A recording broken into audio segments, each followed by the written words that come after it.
Hi అందరికీ నమస్కారం. Lucky properties YouTube ఛానల్‌కి స్వాగతం, సుస్వాగతం. మేము ముందుకు మరో వీడియోతో రావడం జరిగింది. వీడియో చూసే ముందు లైక్ చేయండి, షేర్ చేయండి, బెల్ సింబల్ నొక్కి సబ్స్క్రైబ్ చేసుకోండి. ఇది 3 బెడ్రూమ్ ఫ్లాటు. ఇది మొత్తం హాలు. ఇది ఒక బెడ్రూమ్.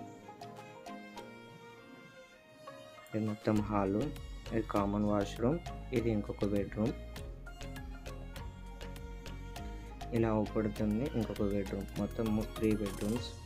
2100 SFTలో నార్త్ ఫేస్లో ఉంది, 3rd ఫ్లోర్లో ఉంది. లిఫ్ట్ ప్రొవిజన్ ఉంది అండ్ 2 కార్ పార్కింగ్ కూడా ఇస్తున్నారు. ఇది కిచెన్. ఎవరికన్నా రెంటల్ ప్రాపర్టీస్ కావాలన్నా కూడా కింద నెంబర్ ఉంటుంది, కాల్ చేయండి. అలానే ఇప్పుడు మీరు చూస్తున్న ఈ ఫ్లాట్ మీకు ఇంట్రెస్ట్ ఉంటే ఎవరికైనా కింద నెంబర్ ఉంటుంది, ఆ నెంబర్ కాల్ చేయండి. అలానే మాకు శ్రీనగర్లో చాలా ప్రాపర్టీస్ ఉన్నాయి. ఎవరికైనా 2 BHK కావాలన్నా కూడా కాల్ చేయండి. థ్యాంక్ యూ అండి.